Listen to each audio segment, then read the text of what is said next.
Good afternoon to a man who's posh. I'm not sure I can bring myself to say the word vibrator in front of him. Benedict Spence, good afternoon. Good afternoon, how are you? Oh, look at that. That was so James Bond. You went like this. Good afternoon, how are you? Let's... No, I'm not moving away from this story, Benedict. If this doesn't sum up what's wrong with this country, then I am going to retire.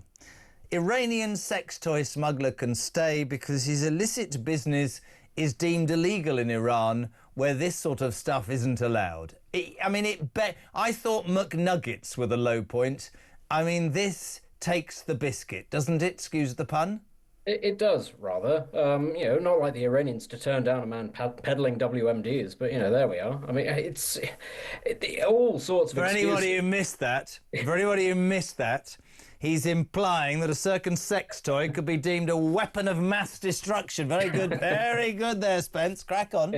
It's just going to get worse all afternoon for as long as the story runs. I mean, you're right. It seems to be a sort of a humiliation ritual for the British state. How, for asylum seekers to almost come up with the most absurd reasons that they can possibly sneak past a member of the judiciary to see, could we get this one past? It's almost like a sort of a schoolboy practical joke. Do you think they get a buzz from it? I'm sure that there are some people who get a buzz for it, possibly in the legal profession. I find it embarrassing, actually, and the stories in itself is so funny. Yeah. But the premise behind it, the fact that the British taxpayer is paying lawyers to allow this rubbish to happen, again, I always bring it back to it, whilst genuinely hard-working, tax-paying people in this country are absolutely screwed. Quite literally getting a bit of a rogering, but that's by the by. It's again, sorry, this isn't going to get any better. No, join us. We're here all summer. Bridlington next week. Yeah, there we go. No, but you're right. And I think, I don't know about you, but I think that people are understandably getting just angrier by the day, pal. They are, and especially, given the tour that you and I are going to do of, sort of parading these jokes is going to go around all the different towns of the UK where migrants are probably going to be housed by Serco. That could be the real, sort of sting in the tail to this particular joke, which is that, members of the public see people coming to this country illegally. The first act that they do is to break the law coming into this country, by a small boat across the channel. And then the more and more outlandish things and reasons why they can't be sent back. Of course, let's also be clear, there are lots of people who do come to this country who can't be sent back for very legitimate reasons. But the fact is that every week we get at least one story of something so outlandish that you'd have thought Evelyn Waugh wouldn't have put that in one of his novels, and yet here... No, mate, I'm with you, and of course, but no, don't fear. Be happy, be excited, because today our leader, Sir Keir, says, and I quote, I mean, this is just tosh, isn't it? I'm going to unveil a crackdown on immigration. Pause. After this week's local election. So what, again, this sort of narcissistic rubbish, because he managed to pull it off, he managed to pull it off in the general election, and he said, and I quote, I will do this, I will do that. He looked farmers in the eyes, he looked waspy women in the eyes, and he blatantly lied. This is just a line.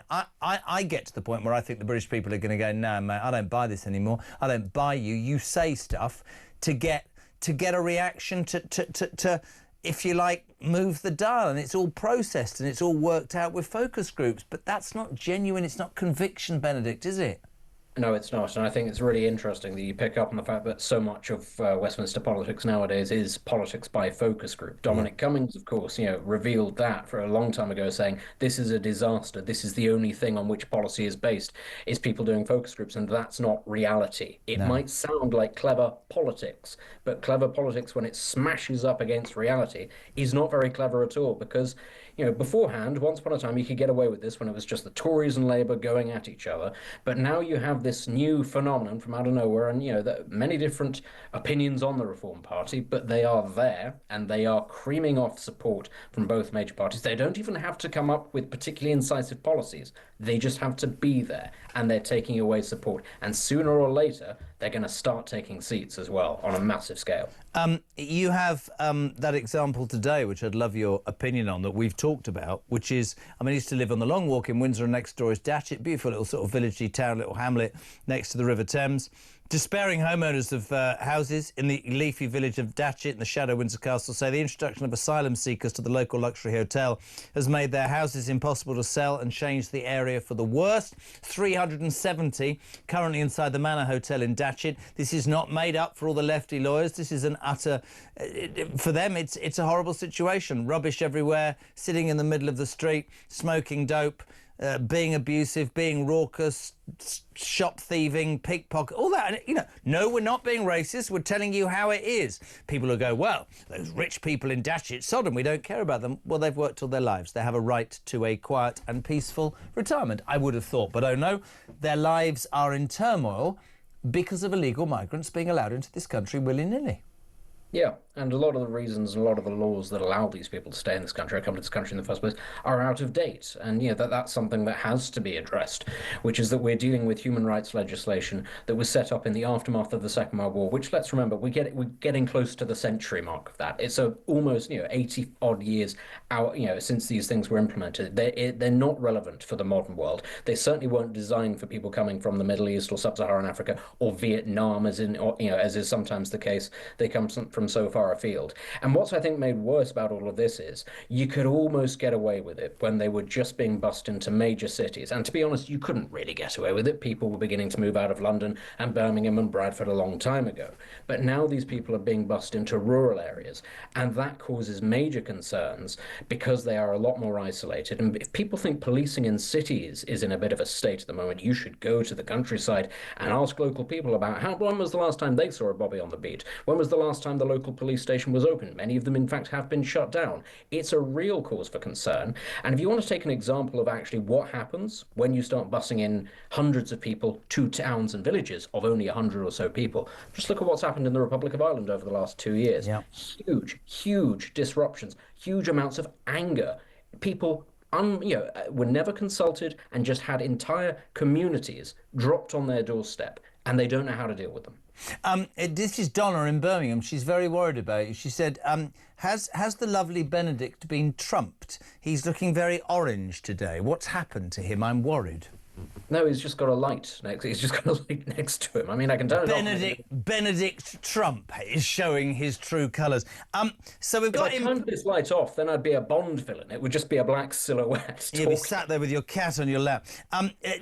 Just on the basis of talking about him saying he's going to deal with immigration, no, he's not. Talking about the way this country's going. I thought it was very interesting last week. I don't know if we talked about it when the IMF said to Rachel Thieves, you've got no room to wiggle, love, because you've messed up already. You've either got to raise taxes. Oh, you said you weren't going to. Not that you care if you lie. Or you've got to still further stretch the resources given to public services, which are being overstretched because you won't do anything about illegal migration. Today we discover that millions of public sector workers, teachers, nurses included, should be given, says a pressure, well, not a pressure group, a report, 4% minimum. As is pretty typical with any socialist government in this country, you promise everything, then you get into power and you realise, oh, bugger, we haven't got the money. So what we'll do is we'll print some. Oh, no, we don't do that anymore because inflation went to 30%. So what we'll do now is we'll just tax the rich a bit more. It's that one-dimensional. This country, in my humble opinion, you're much younger than me, young enough to be my son, we are going to have strikes, public sector strikes. We're going to have blackouts. We're going to have bins being not collected. We're going to have electricity shortages through ridiculous energy prices. There'll be problems with food because of what they're doing to the farmers. And it's not to paint a miserable picture, but this country, as is always the case under a Labour government, will go on a downward spiral. And for many people who voted for Labour, and many people who quite rightly didn't like the Tories at the end, they have not got a clue, have they, what's coming? No, you're right. This is, again, it's very easy for us to sort of sound quite doom and gloom, but that is the trajectory that we're on. And it's not just you and me saying it. It's not just the IMF.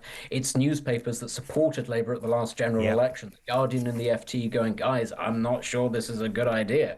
When you're at that state and you look around and you look at the alternatives and you see that the Conservatives are not the solution as they currently stand. No. They will need to completely rip up their model and start again. But you also look at reform and you say, I'm not really sure that there's enough radicalism there. I'm not really sure they're bold enough. There is. Well, then you just very quickly, we have Ben Habib on. He talks about the Integrity Party and Rupert Lowe and how, Farage has lost some of the rhetoric, and then you ask yourself the big question, can you be elected with that rhetoric? Is Farage, or has he moved a little bit more centrist to get elected? I would simply say this: I believe the British people are ready for conviction, and whether that conviction upsets some people on the path to victory, so bloody be it, if it's the right answer to the problems this country faces. That's it. But I think that this is right about Farage, and I think it's a mistake. I do think he's moving more to the centre because he fears upsetting the apple cart. He fears being perceived as being too populist, being too radical. So he wants to move to the centre because he thinks that's where the votes are. But he's making a mistake there because the votes are going to reform anyway. They were already starting to go there before. You have to have the courage of your convictions, I think. Completely. Absolutely. The courage of your convictions. Do you know what I mean? Yeah, and I think the thing is he sees this as a once-in-a-lifetime opportunity, and he's playing it safe because he doesn't want to fumble it just as the ball, if you like, comes loose from the back of the scrum. I think it's a mistake, but it's his party. He can do what he wants. Whereas, and I know I always bring it back to him, but you know, love him or loathe him, and I keep saying it, there's much I don't like. Donald Trump said, that's my agenda. I'm not changing it. You can like it or lump it.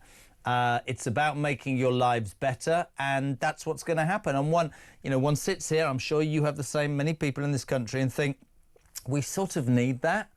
But politicians are so scared, and you're dead right. They're scared about what the focus group will say and how they'll be perceived, rather than Trump-esque, which is, I don't care if 49% of the country hate me. This is what 51% voted for. The rest of you can do one. I'm going to crack on with what I said I was going to do. That's a democracy. And we haven't had, I didn't agree with a lot that he did, but Blair was like that, Thatcher was like that. Conviction politicians who had a plan and said, you can sod it, I'm going to do what I promised I was going to do, whether it turned out right or not, right?